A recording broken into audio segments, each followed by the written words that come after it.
तो बच्चों कैसे हो? ठीक है ना? बहुत दिन के बाद हमने फिर से पढ़ाई शुरू कर रहे हैं। हम कौन सा पाठ पढ़ रहे थे?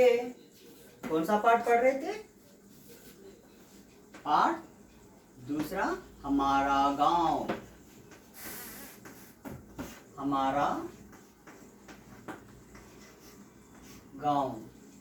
इस पाठ में हम किसके बारे में पढ़े थे? हमारे गांव के बारे में पढ़े थे।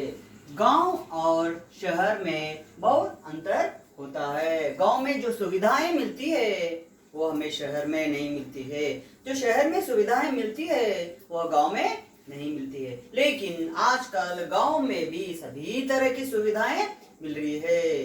अस्पताल, hospital, school education, banks, post office, companies, roads, waters, ये पूरे हमें सभी गांव में भी मिल रहे हैं। लेकिन गांव में और हमारे शहर में बहुत अंतर रहता है। फिर से मैं एक बार आपको याद दिलाता हूँ। गांव में स्वच्छ हवा मिलती है, शहर में नहीं मिलती है। गांव में हरियाली रहती है, शहर में हरियाली नहीं रहती है। गांव में थोड़े बहुत सस्ते दाम, चीफ में यानी कम पैसों में हमें थोड़े बहुत चीजें मिल जाती है। जैसा कि देखिए, अब हम बाहर लेंगे प्याज, 50 रुपए को 4 किलो या 2 किलो है। 50 रुपए को 4 किलो या 2 किलो है। लेकिन वहां पर हमें सस्ते दाम में मिलते हैं। और गांव के लोग मिलजुल कर रहते हैं, शहर के लोग मिलजुल कर ज्यादातर नहीं रहते। और गांव में हम देख सकते हैं कि सब लोग मिलजुल कर रहते हैं। चाचा चाची, मामा मामी, भाई बहन ऐसा बोलते हुए, भाभी बहन ऐसा बोलते हुए एक दूसरे से संबंध रखते हैं। तो इस गांव के बारे में हम बहुत कुछ पढ़ा था। तो आप एक काम करिए, आपके गांव के बारे में लिखिए। कैसा लिखना है? आपके गांव का नाम आता है ना? आपके गांव का नाम लिखना है। मेरा गांव का नाम बोल के आपका नाम लिखिए।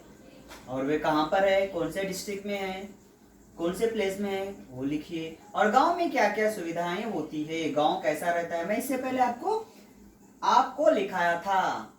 वो पूरा आप गांव के बारे में लिखना चाहिए। तो अब हम गांव इस पाठ से देखकर हम छोटे छोटे प्रश्न बनाएंगे, प्रश्न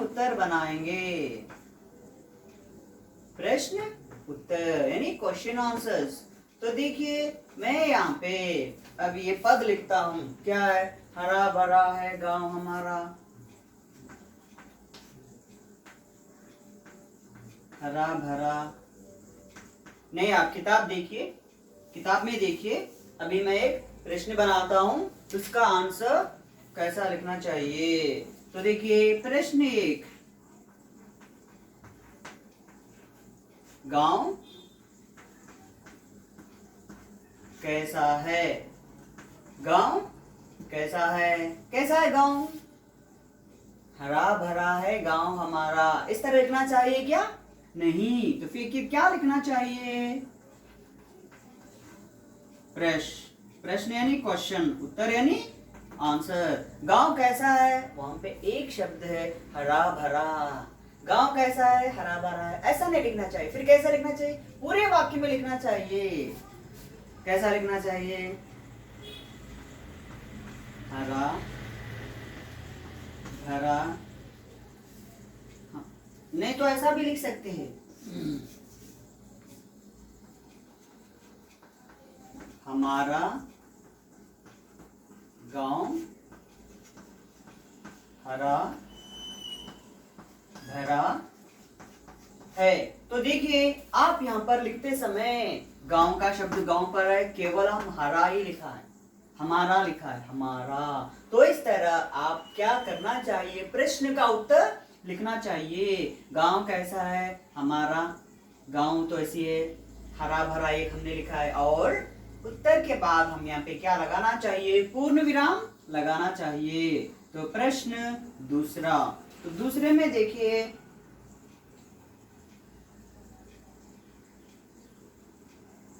तो अब है, मैं एक प्रश्न बनाता हूं।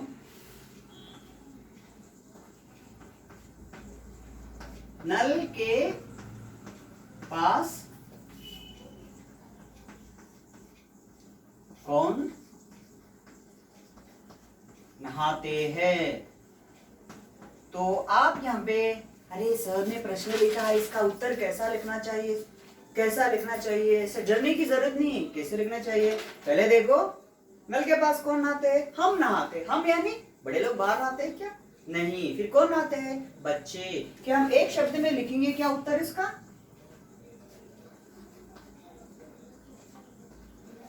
बच्चे। ऐसा रहता है क्या बच्चे? नॉट गुड, अच्छा नहीं रहता है। तो फिर मैं कैसा लिखना चाहिए? नल के पास कौन नहाते? तो नल के पास, मैं बताता हूं, देखिए, नल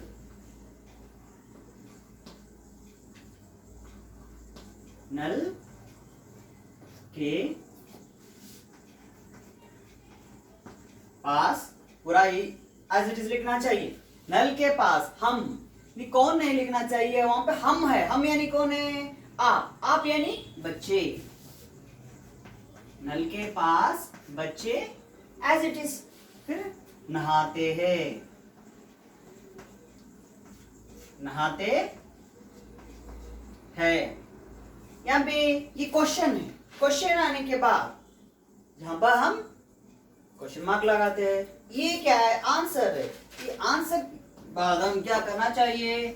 फुल स्टॉप लगाना चाहिए, पूर्ण विराम लगाना चाहिए, पूर्ण विराम लगाना चाहिए। तो अब हम तीसरा प्रश्न में और एक प्रश्न बनाता हूं। बच्चे क्या खाते हैं? का आप लिख सकते हो। बच्चे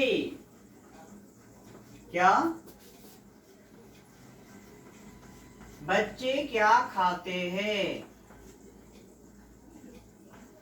आप कह सकते हो सर बहुत सुख खाते हैं, वो ये आइसक्रीम, चाट, समोसा, करी पफ्स, लेकिन वो नहीं लिखना चाहिए। क्या लिखना चाहिए? हमें पाठ में क्या दिया है, किताब में क्या दिया है? ईख और इमली। क्या हम ईख और इमली इतना ही लिखेंगे क्या? नहीं, तो बच्चे ईख और इमली खाते हैं बोलकर लिखेंगे। इस तरह लिखना चाहिए उत्तर।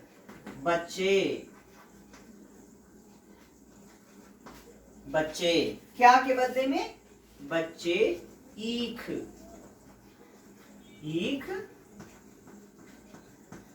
और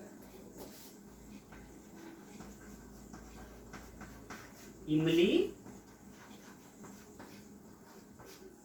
खाते हैं। ईख और इमली खाते हैं। ये क्या है? उत्तर। उत्तर यानी प्रश्न, उत्तर यानी आंसर। आंसर के बाद क्या करना चाहिए? पूर्ण विराम लगाना चाहिए। तो ये आप इस तरह लिख लीजिए। तो इस तरह हम छोटे छोटे प्रश्न का उत्तर हम बनाने से क्या होता है, हमें हिंदी लिखना और पढ़ना आसान होता है। आसान मीन्स इजी। कौन हल चलाते? कौन हल चलाते?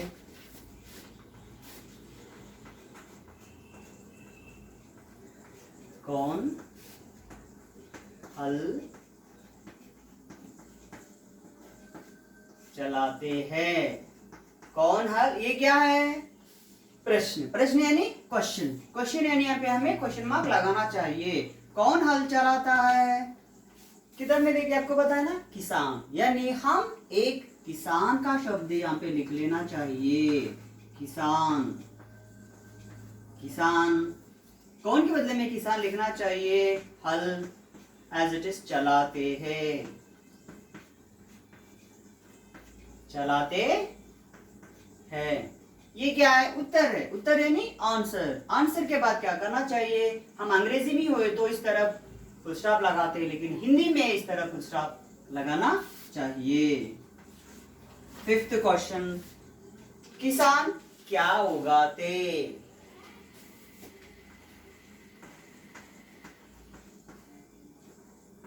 किसान क्या उगाते हैं? किसान क्या उगाते हैं? उत्तर फिर से वैसे ही लिखना चाहिए।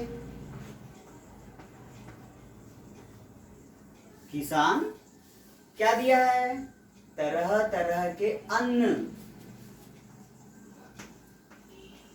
तरह तरह के अन्न सिर्फ।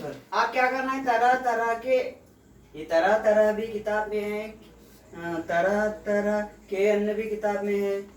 आप ये छोड़कर ये लिख देना चाहिए, तरह तरह के अन्न उगाते हैं। सिक्स्थ क्वेश्चन, ये आप ओन से लिखना चाहिए। ओन यानी स्वयं।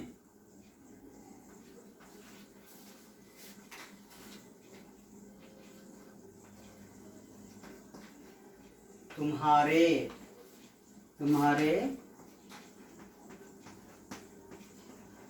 गांव का नाम क्या है? तो आपके गांव का नाम क्या है? इस तरह लिखना चाहिए। तुम्हारे के बदले में तुम्हारा नहीं लिखना, तुम्हारा में योर्स। तो हम आंसर लिखते समय कैसा लिखना चाहिए? हमारे।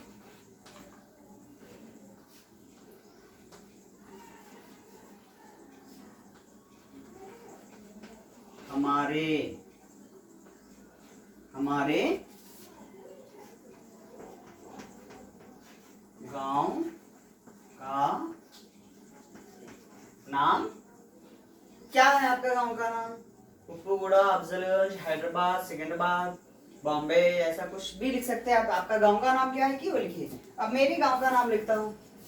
हमारे गांव का नाम हैदराबाद है।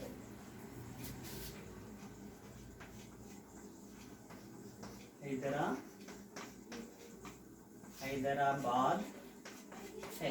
तो इस तरह हैदराबाद तो शहर है, लेकिन लिख सकते हैं हम। ये तो अभी दूसरा लिखता हूं।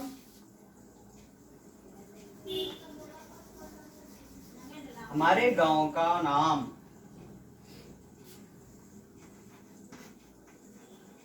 विकाराबाद।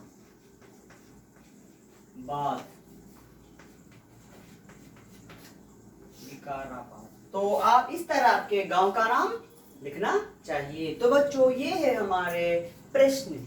छोटे छोटे प्रश्न किस तरह बनाते हैं आप समझे ना? इसे क्या करना चाहिए, आप याद रख लीजिए और आपके गांव के बारे में लिखिए। आपके गांव के बारे में लिखिए। स्टडी मटेरियल में देख के नहीं लिखना चाहिए। मुझे पता है, अगर स्टडी मटेरियल में देख के आप लिखिए तो मुझे पता चलता है। तो आप कैसे लिखना चाहिए? सारांश। तो मैं प्रश्न बताया ना, ये प्रश्न पाठ के बारे में है। ये प्रश्न में पाठ में सब कुछ बताया गया। नल के पास हरा भरा है, गांव हमारा है, पूरा किसके बारे में है? पाठ के बारे में। लेकिन आप अपने गांव के बारे में लिखना चाहिए। किसके बारे में लिखना चाहिए? आपके गांव के बारे में लिखना चाहिए। मैं बताता हूं, मेरे गांव का नाम, ये कौन से डिस्ट्रिक्ट में आता है? हैदराबाद में आता है, या मेडचल में आता है, या रंगारेड्डी में आता है, शमशाबाद में आता है, वो लिखिए। अब गांव में क्या रहते हैं? कॉमन। कॉमन, कॉमन यानी कॉमन ही। नदी रहती है, तालाब रहते हैं, पेड़ पौधे रहते हैं, पशु पक्षी रहते हैं। मैं आपको एक बार लिखाया था स्टार्टिंग में गांव के बारे में, पता है ना? वैसा आप गांव के बारे में लिखना चाहिए। तो ये है हमारे आज के प्रश्न और उत्तर। मैं अगली कक्षा में और एक के बारे में मैं बताता हूँ। आप क्या करिए, छुट्टियां हैं, लॉकडाउन चल रहा है, इस तरह बोलकर आप खामोश मत बैठिए। रोज किताब निकल कर पढ़ना चाहिए। तो अब हम क्या करेंगे, थोड़ी देर के बाद मैं अभी क्लास लेता हूँ। अगली कक्षा में मैं और एक विषय बताता हूँ।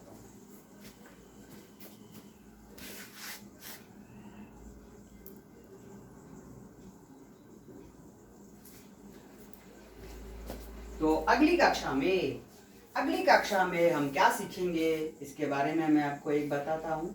अगली कक्षा में हम फिर से 1-2 नंबर सीखेंगे, अंक सीखेंगे। अंक यानी नंबर्स। नंबर्स यानी 1 2 3 4। तेलुगु के नहीं, इंग्लिश के नहीं, हिंदी के। तो हम एक बार फिर से यह पाठ में पढ़ के बताता हूँ, एक बार सुनिए। हरा भरा है गांव हमारा, लगता हमको प्यारा प्यारा, नल के पास हम नहाते, ईख और इमली हैं खाते, किसान खेत में हल चलाते, तरह तरह के अन्न उगाते। तो ये है हमारे गांव का पाठ। अभी अगली कक्षा में मैं आपको अभी थोड़े बहुत किस तरह प्रश्न लिखना चाहिए और क्या क्या प्रश्न हमारे क्लास वर्क में क्या क्या करना चाहिए वो पूरा मैं बताऊंगा। धन्यवाद।